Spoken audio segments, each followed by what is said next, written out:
Hello, welcome back to the Leukopak Lady. On the last few episodes, I've talked about the lack of ownership of starting material quality and the lack of alignment around Leukopak standards. These factors affect the industry's ability to scale. Today, I'm going to talk about what's needed for cell therapy to scale like biologics, because we aren't there yet.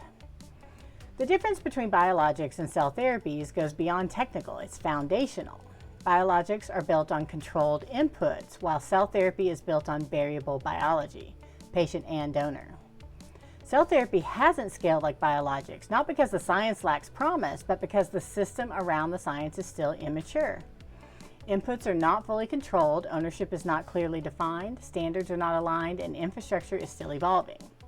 Now, I've talked about these things throughout Season 3 of the Leukopak Lady. They're not just manufacturing problems, they're system-level challenges. The biologics industry has gotten a lot right. Biologics manufacturing is built on defined input raw materials, controlled processes, standardized systems, and clear regulatory expectations. Variability in biologics manufacturing still exists, but it's bounded, predictable, and well controlled. So how does cell therapy compare? Cell therapy still struggles to match that level of control because of variable input starting material, fragmented infrastructure, limited standardization, unpredictable cost of goods, and heavy reliance on human intervention. These are all symptoms of the same issue. The system is not yet fully designed. So for cell therapy to scale, several things must change. Starting material must be treated as a controlled input, not as a sourced variable. Donor strategy must be integrated into process design, not treated as a procurement function.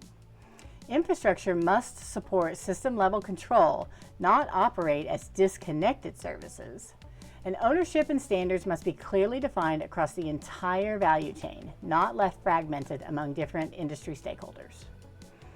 But this also means that not all therapies will scale, not all processes are commercially viable, and not all development strategies will survive to commercialization. In cell therapy, scale is not just a milestone. Scale is a filter.